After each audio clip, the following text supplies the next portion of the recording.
नमो सिद्धेभ्यो ओम नमो सिद्धेभ्यो नमो अरिहंताड़ं नमो सिद्धाड़ं नमो आयरियाड़ं नमो ओवज्झायाड़ं नमो लोये सव्यसाहूणं मंगलम भगवान वीरो मंगलम गौतमोगणि मंगलम कुंद कुंदार्यो जैन धर्मोस्तु मंगलम सर्वमङ्गलं सर्वकल्याणकारकं प्रधानं सर्वधर्माणां जैनं जयतु शासनं जैनं जयतु शासनं मोक्षमार्गस्य नेतारं भेत्तारं कर्मभूव्रतां ज्ञातारं विश्वतत्त्वानां वन्दे तद्गुणलब्धये वन्दे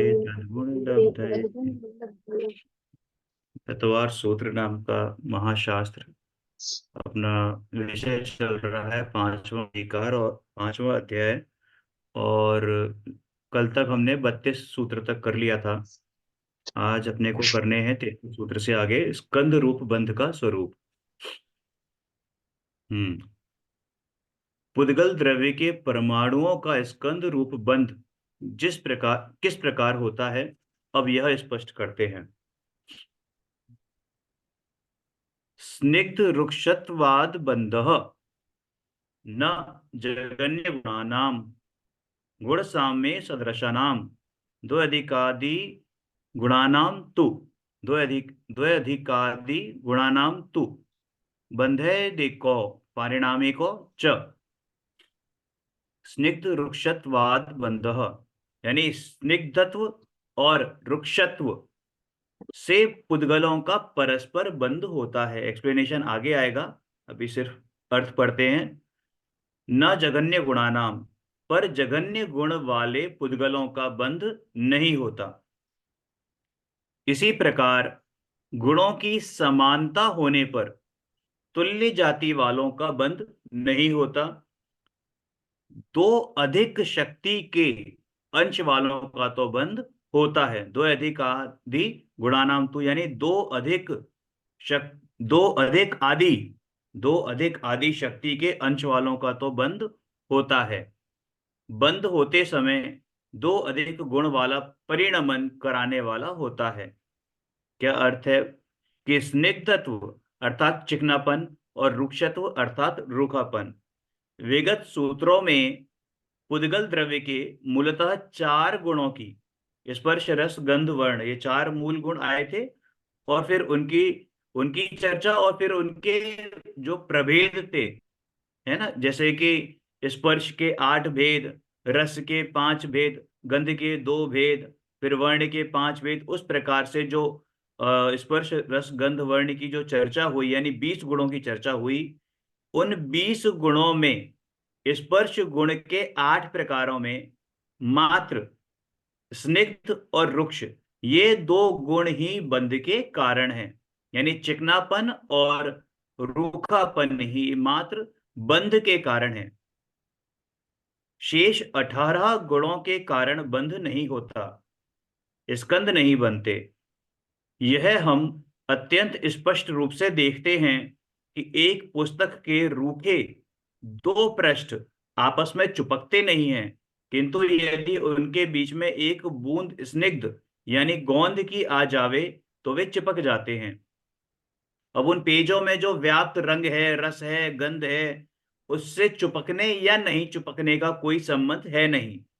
अतः यह बात हाथ पर रखे आंवले के समान स्पष्ट है कि स्कंध रूप बंध में स्निग्धता और रुक्षता ही कारण है।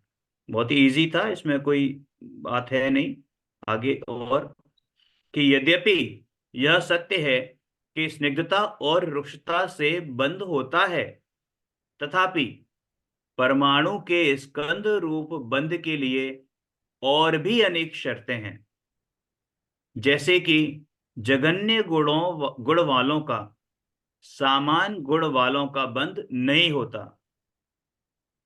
अब ये बताएंगे आगे कि एक एक परमाणु में अनंत अविभागी प्रतिच्छेद होते हैं, वे घटते बढ़ते रहते हैं। शक्ति के सबसे जघन्य अंश को अविभागी प्रतिच्छेद कहते हैं। जिस प्रकार बकरी, गाय और भैंस के दूध या घी में उत्तरोत्तर अधिक स्निग्धता व रेत बजरी पत्थर में उत्तरोत्तर अधिक रुक्षता पाई जाती है, उसी प्रकार परमाणुओं में भी न्यूनाधिक स्निग्ध और रुक्षत्व पाया जाता है। यद्यपि गुण शब्द के अनेक अर्थ होते हैं, पर यहाँ प्रकरणवश से गुण शब्द का प्रयोग शक्त्वंशों के रूप में हुआ, यानी शक्ति के अंश के रूप में हुआ है। एक गुण वाले स्निग्ध परमाणु का अन्य एक गुण वाले तथा अन्य दो तीन चार संख्यात असंख्यात अनंत स्निग्ध गुण वाले परमाणुओं के साथ बंध नहीं होता, यानी कि स्निग्ध का स्निग्ध के साथ बंध नहीं होगा। तथा एक गुण स्निग्ध परमाणु का एक गुण रुक्ष दो नहीं तीन नहीं चार नहीं नहीं, होगा होगा, बंद होगा, दो का अंतर होना चाहिए। स्निग्ध स्निग्ध का हो जाएगा, रुच रुच का हो जाएगा, लेकिन दो का अंतर होना चाहिए, अणु का नहीं होगा। अणु होगा उसका नहीं होगा। एक से ज्यादा होना चाहिए, दो दो मिलके हो जाएंगे, तीन और पांच मिलके हो जाएंगे ऐसे। आगे आप पढ़ो, दिखाएंगे। कहाँ हो लिखा? यहाँ तो नहीं लिखा है यहाँ पर कि एक गुण वाले स्निग्ध परमाणु का अन्य एक गुण वाले एक तथा का अन्य नहीं दो होगा, तीन एक चार। एक का नहीं होगा, एक सबसे लोएस्ट अणु है, तो एक का नहीं होगा। एक से अधिक होगा ना, जैसे दो हुआ, तो दो का हम्म। दो से हो जाएगा। दो का हाँ अंतर नहीं, होना चाहिए, एक का एक तो नहीं होगा। बोला ही नहीं ना, दो ही, दो तीन चार ही तो बोल रहे हैं कि देखो आप। स्निग्ध। हाँ, तो एक गुण अभी वाले आप। स्निग्ध परमाणु का अरे एक। सुनो सुनो सुनो, वो समझो वो क्या कहना चाह रहे हैं। एक स्निग्ध गुण वाला जो अणु है ना, उसका अन्य स्निग्ध गुण वाले दो तीन चार छह सात अणु वालों से बंध नहीं होगा, से नहीं होगा, क्योंकि वो एक क्योंकि वो एक एक है, क्योंकि वो एक है, क्योंकि वो अपने आप में एक अकेला है। अभी पढ़ो आप, अभी आप पढ़ो पहले, फिर समझ में आएगा। पढ़ो, आप पढ़ो, पढ़ो पहले। एक गुण वाले स्निग्ध परमाणु का अन्य एक गुण वाले तथा अन्य दो तीन चार संख्यात असंख्यात अनंत स्निग्ध गुण वाले परमाणुओं के साथ बंध नहीं होता है, तथा एक गुण स्निग्ध परमाणु का एक गुण रुक्ष तथा दो तीन चार संख्यात असंख्यात और अनंत गुण रुक्ष वालों के साथ भी बंध नहीं होता है। हाँ, तो इससे क्या समझ में आया कि स्निग्ध और रुक्ष के कारण की बात नहीं है।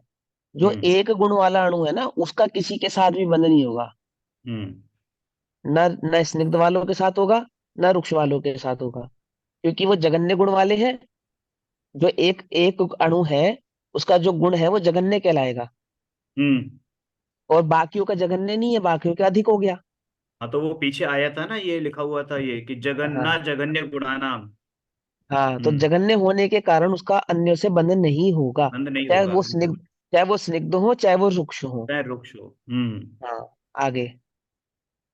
इसी प्रकार एक गुण वाले परमाणु का अन्य एक गुण रुक्ष या स्निग्ध या दो तीन चार संख्यात असंख्यात व अनंत गुण वाले स्निग्ध या रुक्ष परमाणुओं के साथ बंध नहीं होता है।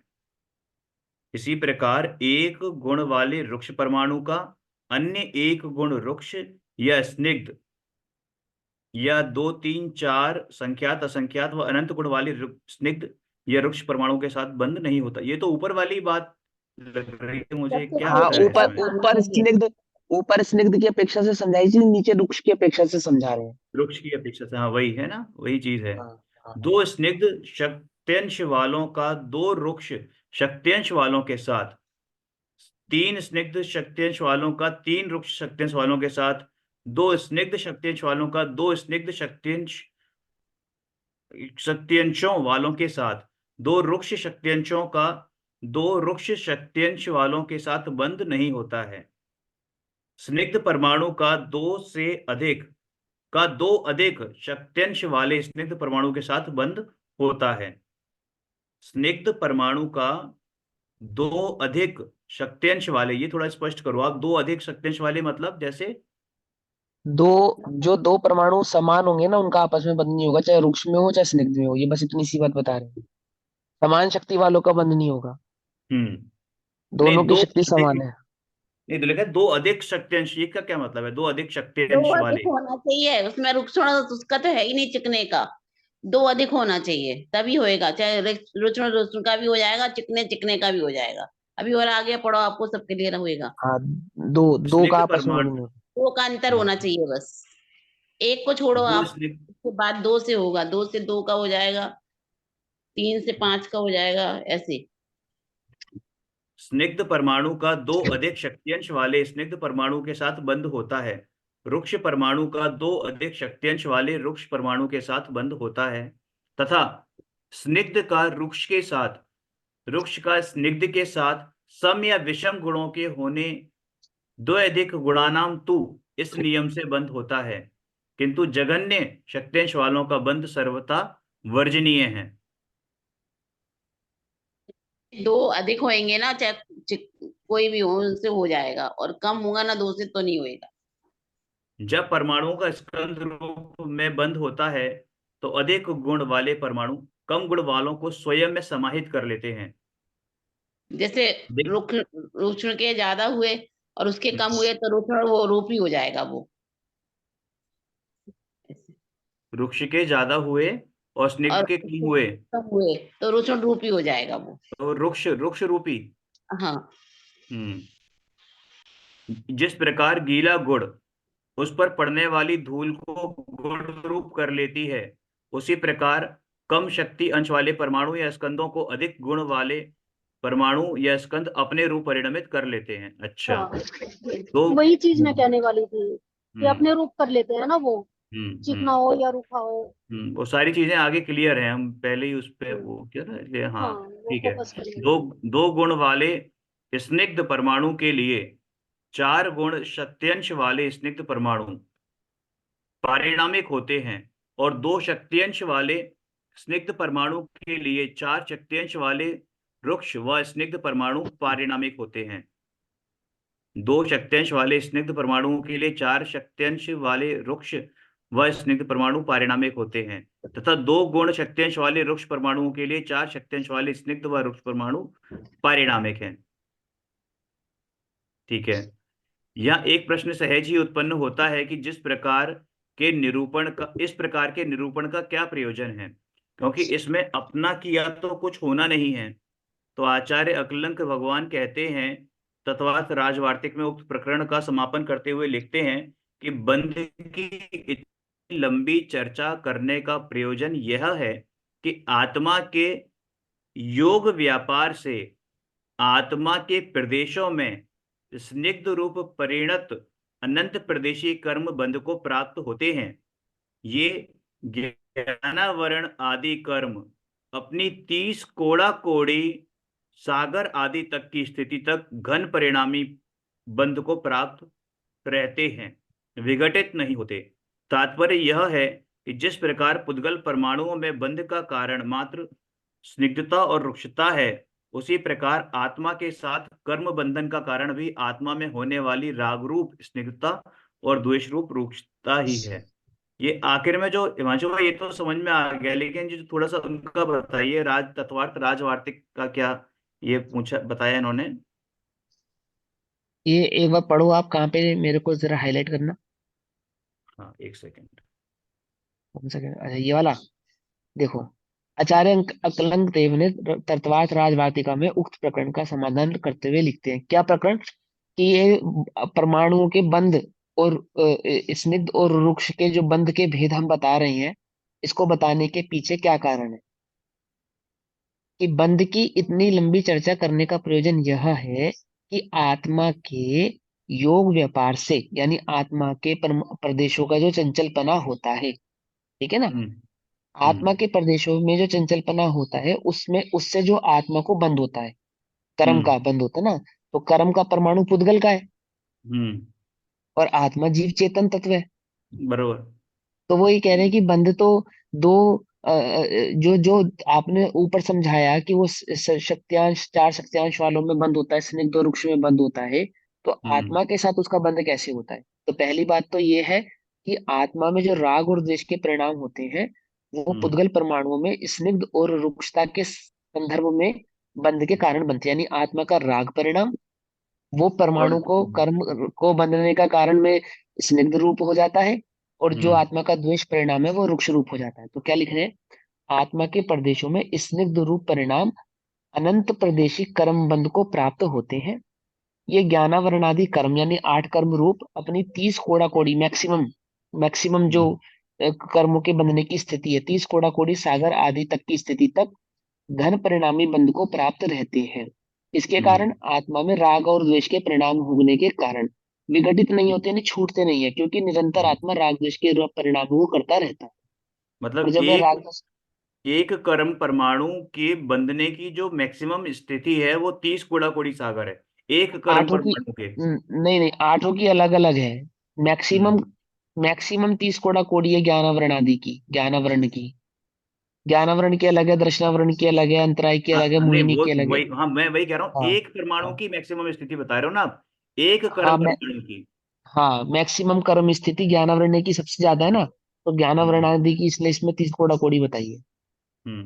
ज्ञानावरण की सबकी 30 कोड़ा कोड़ी नहीं होती, सबकी अलग अलग होती है, नहीं अलग मैक्सिमम अलग 30 कोड़ा होती है, कोड़ी होती है। लेकिन मैक्सिमम लिमिट तक हाँ वो 30 गुणा कोड़ी तक जा सकते हैं मैक्सिमम। हाँ, वो भी ज्ञानावरण की।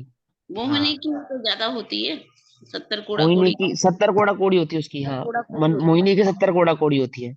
अच्छा अंतर सबसे कम अंतर कोड़ा कोड़ी होती है, सबसे ज्यादा 70 कोड़ा कोड़ी होती है। अच्छा। हाँ, अंतः कड़ा कोड़ा कोड़ी सबसे कम होती है, अंतर जगन्य। कोड़ा कोड़ी, हाँ, अंतर कोड़ा कोड़ी के भी कई सारे भेद होते हैं। हम्म कई सारे भेद होते हैं अंतर कोड़ा कोड़ी के, मैक्सिमम हम्म 70 कोड़ा कोड़ी होती है। हम्म ज्ञानावरण आदि की, ज्ञानावरण की 30 कोड़ा कोड़ी होती होगी, मुझे ध्यान नहीं है। ये जो हमने वो कक्षा पढ़ी थी ना उसकी, हम्म। कौन सी थी वो कक्षा? 14, कर्म मार्गण कर्म स्थान। कर्म। मार्गण स्थान, उसमें मार्ग। उसमें हाँ हाँ। बताया था। उसमें आई है ये बात कि कितने कोड़ा कोड़ी कौन से कर्म की स्थिति होती है, अभी तो याद नहीं है। ठीक तो है। वो कर्म ठीक। की स्थिति उतनी स्थिति के अनुसार बनते हैं, तो राग द्वेष के परिणाम कर्मों के साथ स्निग्ध और रुक्ष रूप होने का कारण बनते हैं, ये बात। जी जी। जिस प्रकार पुद्गल के स्निग्ध रुक्ष रूप स्पर्श गुण के अतिरिक्त अनंत गुणों का बंध होने में कोई योगदान नहीं है, उसी प्रकार आत्मा के श्रद्धा और चारित्र गुण संबंधी मिथ्यात्व और राग द्वेष के अतिरिक्त अन्य गुण और उनकी पर्यायों का कर्म बंधन होने में कोई योगदान नहीं है। आत्मा के श्रद्धा और चारित्र गुण संबंधी मिथ्यात्व और राग द्वेष के अतिरिक्त अन्य गुण और उनकी पर्यायों का कर्म बंधन होने में कोई योगदान नहीं है, बिल्कुल सही बात है। आचार्य कुंद कुंद कृत प्रवचन सार की तात्पर्य वृत्ति टीका में आचार्य जयसेन लिखते हैं, जिस प्रकार शुद्ध बुद्ध स्वभाव द्वारा यह आत्मा बंध रहित होने पर भी पश्चात अशुद्ध नय से स्निग्ध के स्थानीय राग भाव तथा रूक्ष के स्थानीय द्वेष भाव से जब परिणमित होता है, तब परमागम में कही गई विधि से बंध का अनुभव करता है। उसी प्रकार परमाणु भी स्वभाव से बंध रहित होने पर भी उसी प्रकार परमाणु भी स्वभाव से बंध रहित होने पर भी जब बंध के कारणभूत स्निग्ध रुक्ष गुण रूप से परिणमित होता है, तब दूसरे पुद्गल के साथ विभाव पर्याय रूप बंधे का अनुभव करता है।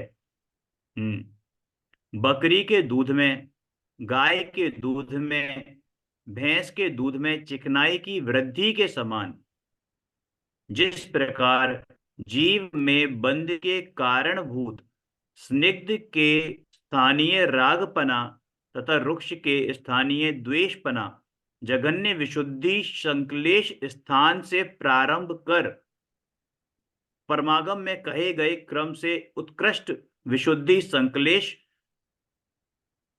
पर्यंत बढ़ते हैं, उसी प्रकार। मतलब जितना जितना राग द्वेष करता है उतना उतना अधिक बंध को प्राप्त होता है।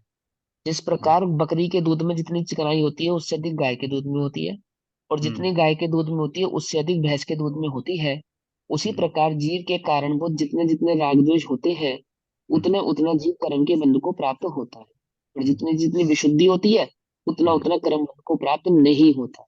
तो नहीं ये राग और द्वेष, हाँ ये तो तो सही है, राग, इसमें जो लिखा हुआ है कि विशुद्धि संश्लेष स्थान, अब विशु तो जगन्य विशुद्धि संश्लेष और फिर उत्कृष्ट विशुद्धि संश्लेष, तो विशुद्धि के अब साथ उत्कृष्ट में संश्लेष कैसे आ गया उत्कृष्ट दोनों में? बातें, दोनों बताए ना, जितनी विशुद्धि उतनी निर्जरा, जितना संकलेश उतना बंध। जगन्य विशुद्धि अच्छा। तो अधिक बंध, हम्म। और हम्म। उत्कृष्ट विशुद्धि तो कम बंध। बस, वो तो जोड़े से समझा रहे ना। जगन्य हम्म। विशुद्धि संकलेश स्थान के हाँ। प्रारंभ कर, मैंने प्रारंभ कहाँ से होगा, विशुद्धि थोड़ी होगी, संकलेश ज्यादा होगा। हाँ। और बढ़ते बढ़ते विशुद्धि बढ़ जाएगी, संकलेश थोड़ा हो जाएगा। और अंत में विशुद्धि विशुद्धि मात्र रह जाएगी, संकलेश खत्म हो जाएगा। हम्म। हाँ, तो वो चीज समझा रहे, पढ़ो दोबारा समझ में आ जाएगा। जगन्य विशुद्धि संश्लेष स्थान से प्रारंभ कर परमागम में कहे गए क्रम से उत्कृष्ट विशुद्धि संश्लेष पर्यंत बढ़ते हैं। उसी प्रकार पुद्गल परमाणु द्रव्य में भी बंध के कारणभूत स्निग्धता और रुक्षता पहले कहे गए जल आदि की तारतम्य क्रम से बढ़ती हुई शक्ति के कारण, शक्ति के उदाहरण से एक गुण नामक जगन्य शक्ति से प्रारंभ कर अन्य गुण नामक अविभागी प्रतिच्छेद दूसरे आदि शक्ति विशेष से अनंत संख्या तक बढ़ते हैं। क्योंकि पुद्गल द्रव्य के परिणामी होने के कारण परिणाम का निषेध किया जाना शक्य नहीं है। थोड़ा सा एक्सप्लेन करो आप, इसको समझ नहीं आ रहा। नीचे आवाज नहीं आ विशेष भी रही। पढ़ो, नीचे विशेष भी पढ़ो और समझ में आएगा, विशेष भी पढ़ो। विशेष यह है कि परम चैतन्य परिणति लक्षण परमात्म तत्व की भावना रूप धर्म ध्यान शुक्ल ध्यान के बल से जिस प्रकार जघन्य स्निग्ध शक्ति के स्थानीय राग के क्षीण होने पर और जघन्य रुक्ष शक्ति के स्थानीय द्वेष के क्षीण होने पर जल और रेत के समान जीव का बंध नहीं होता, उसी प्रकार पुद्गल परमाणु के भी जघन्य स्निग्ध और रुक्ष शक्ति के प्रसंग होने पर बंध नहीं होता है, ऐसा अभिप्राय है। बस सिंपल सी बात है, जितनी विशुद्धि होती है उतना उतना बंध नहीं होता है। और जितनी जितनी विशुद्धि घटती है, संकलेश परिणाम बढ़ते हैं, उतना उतना बंध को प्राप्त होता है। जिस प्रकार रेत चिकनाई के साथ तो बंध को प्राप्त होता है, परंतु जल के साथ बंध को प्राप्त नहीं होता। जल में तो वो नीचे जाके बैठ जाता है, समझे ना। हम्म। जल ऊपर ऊपर रहता है, रेत नीचे नीचे बैठता चला जाता है। हम्म। उसी हम्म। प्रकार आत्मा में जितनी जितनी विशुद्धि बढ़ती जाती है, चौथे गुण स्थान से अधिक पांचवें गुण स्थान में, पांचवें से अधिक छठे में, छठे से अधिक सातवें में, सातवें हम्म। से अधिक आठवें, दसवें, बारहवें में। तो जितनी जितनी हम्म। विशुद्धि बढ़ती जाती है, उतना उतना संकलेश परिणाम घटने के कारण कर्मों में बंद होने की शक्ति भी घटती चली जाती है। और हम्म। जितनी जितनी विशुद्धि घटती है, संकलेश परिणाम बढ़ता है, उतना उतना बंद होने की शक्ति भी बढ़ती चली जाती है। बस इतना सा भी प्राय समझाया उसके अंदर, यहाँ है पर ना। जानने की विशेष बात यह है कि यहाँ पर आत्मा के बंध का उदाहरण देकर पुद्गल के बंध को समझाया गया है। उक्त गाथाओं और उनकी टीकाओं में पुद्गल स्कंधों के बनने की प्रक्रिया समझाई गई है। एक प्रदेशीय पुद्गल परमाणु मूलतः पुद्गल द्रव्य है। एक प्रदेशीय पुद्गल परमाणु मूलतः पुद्गल द्रव्य है और अनेक परमाणुओं के स्कंध पुद्गल द्रव्य की पर्याय हैं। पुद्गल तो परस्पर तो बंधते ही उस हैं। उसको विभाव कहा है, उस पर्याय को हाँ। विभाव कहा है, ठीक है हाँ, ना। स्कंद तो विभाव पर्याय है ना, विभाव परिणाम है, बिल्कुल। पुद्गल तो परस्पर बंधते ही हैं, स्कंद के रूप में परिणमित होते ही हैं। उनमें परस्पर और जीव के साथ उनके बंध की प्रक्रिया का क्या स्वरूप है, यही बात यहाँ समझाई जा रही है।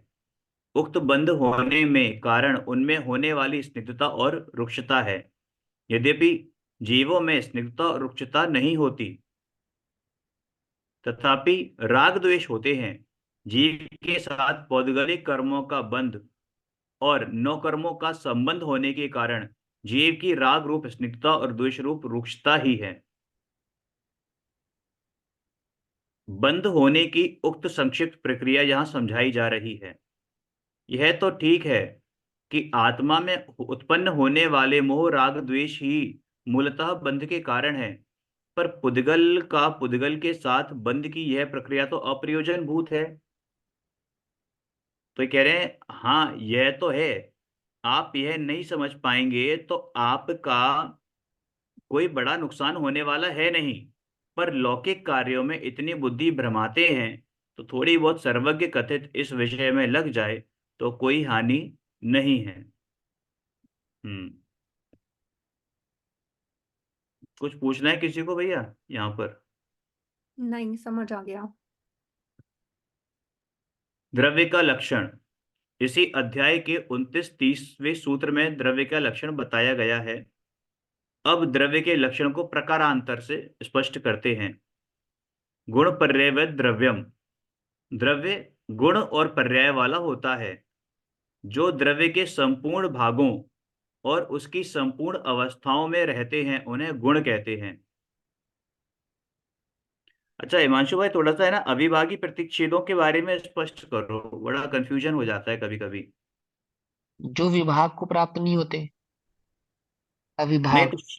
तो शक्ति के कैसे अविभाग हो सकते हैं? शक्ति के कैसे विभाग हो सकते हैं? वहां पे तो गुण के अपेक्षा से समझाया कि वो जो वहां पे जो बात बताना चाह रहे हैं ना, हम्म। उन्होंने वहां पे उस बात को स्पष्ट भी कर दिया है कि हम वो गुण की वहां पे गुण कह रहे हैं शक्ति को। और वो हाँ गुण नहीं, से शक्ति को गुण वो तो कह रहे हैं, पर वो गुण हाँ में और अविभाज्य प्रतिच्छेद वो समझाइए थोड़ा सा। नहीं भाई, वो ये कहना हम्म। चाहते हैं वहां पे। पहले तो अविभाग किसको कहते हैं? शक्ति अंश को अविभाग प्रतिच्छेद कहते हैं। हाँ शक्ति अंश को ना, तो शक्ति अंश कैसे, हाँ, मतलब कि थोड़ा सा एग्जाम्पल देके समझाओ आप। देखो, जो शक्ति अंश। जो परमाणु माने जो परमाणु है, हाँ। वहां पे जो परमाणु है, हाँ। परमाणु अविभाग रूप होगा, उसी को परमाणु कहेंगे। हाँ। ठीक है। तो वो जो हाँ। परमाणु है, उसको उस परमाणु के अंदर दूसरे परमाणु के साथ हाँ। जुड़ने की जो शक्ति है, हाँ। यानी कि स्निग्ध और रुक्ष स्पर्श गुण के माध्यम से ही वो बंध को प्राप्त हो सकता है, अन्य किसी गुण से वो बंध को प्राप्त नहीं हो सकता। ना। तो वहां पे शक्ति क्या हो जाएगी? स्पर्श गुण। हम्म। समझ में आ गई? ये बात तो उन्होंने क्लियर कर दी ना, स्पर्श रस गंध और वर्ण। तो गंध हम्म। और वर्ण, ये तो, और रस गंध और वर्ण, ये तो बंध के कारण नहीं है। हम्म। दो परमाणुओं के आपस में बंधने का कारण स्पर्श गुण है। जी। ठीक है ना? तो वर्ण गंध और रस को छोड़ दो, केवल स्पर्श हम्म। जो एक गुण है, हम्म। उसका जो विभाग, यानी कि अब विभाग माने कि उसका जो परिणमन हो रहा है, उस स्पर्श गुण का जो परिणमन हो रहा है, हम्म। तो उसको जब तक वह उतना परिणमन हो जावे कि वह अन्य हम्म। परमाणु से बंध सके।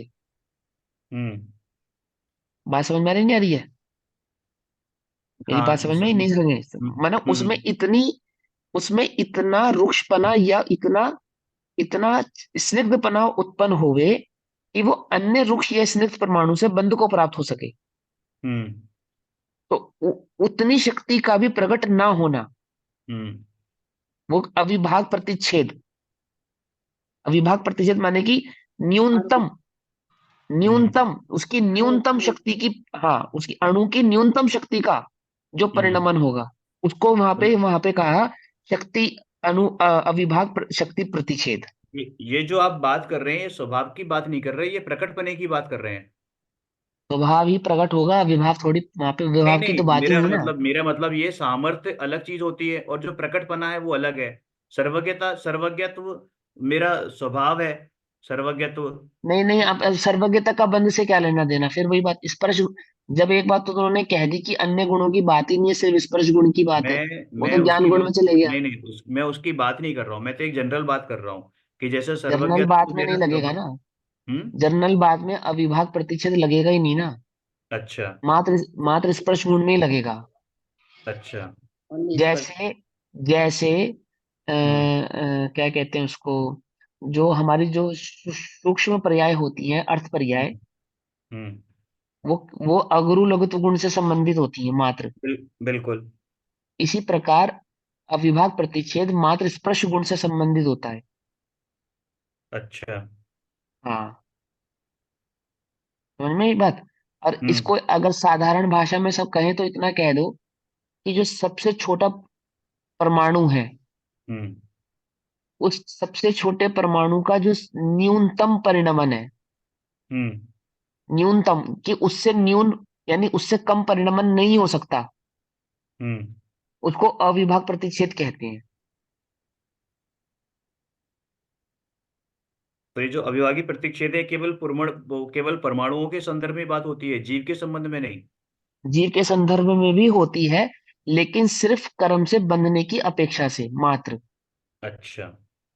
क्योंकि स्पर्श गुण गुण की ही यहाँ पे मात्र बात चलेगी, और अन्य गुणों की बात यहाँ पे नहीं चलेगी।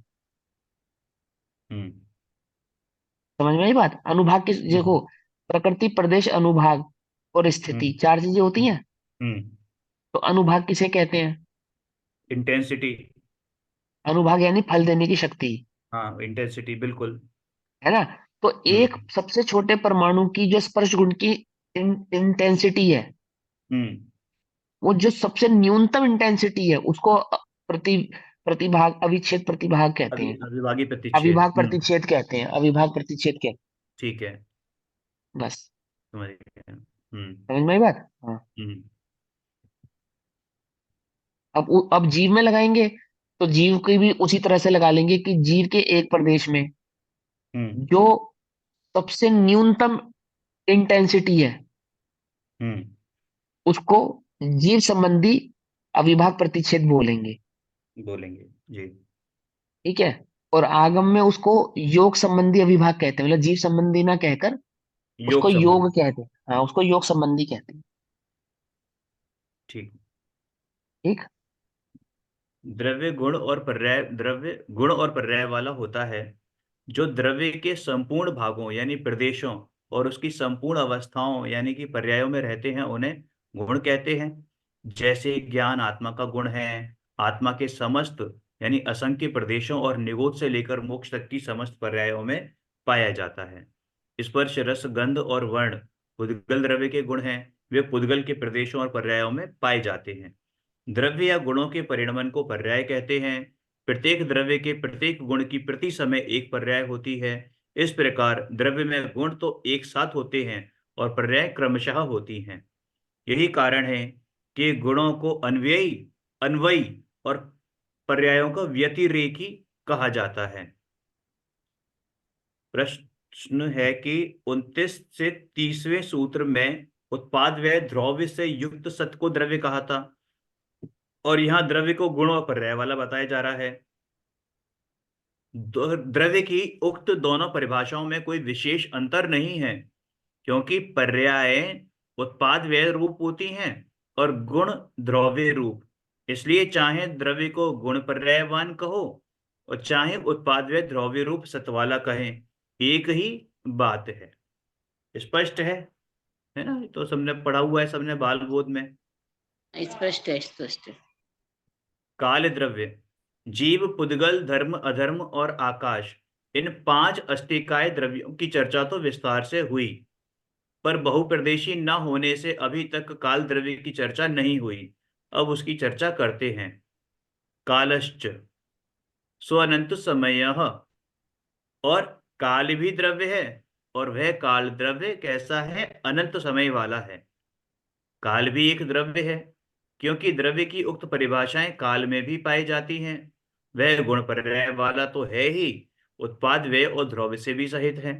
काल द्रव्य में अस्तित्व, वस्तुत्व, द्रव्यत्व, प्रमेयत्व, अगुरु लघुत्व और प्रदेशत्व आदि सामान्य गुण और वर्तना हेतुत्व विशेष गुण है।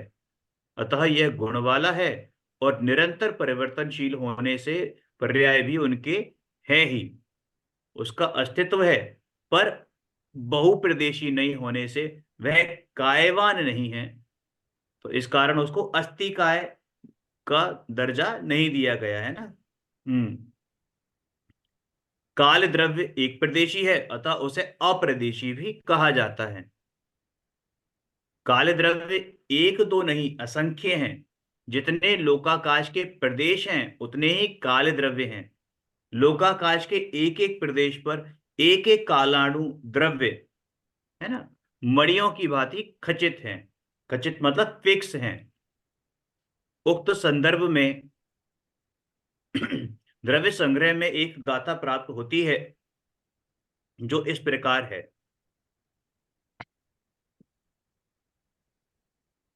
लोया यास पदेसे इक्किक्के जेठिया हु इक्किक्का, रैणाणम राशि इव ते कालाणु असंख दव्वाणी।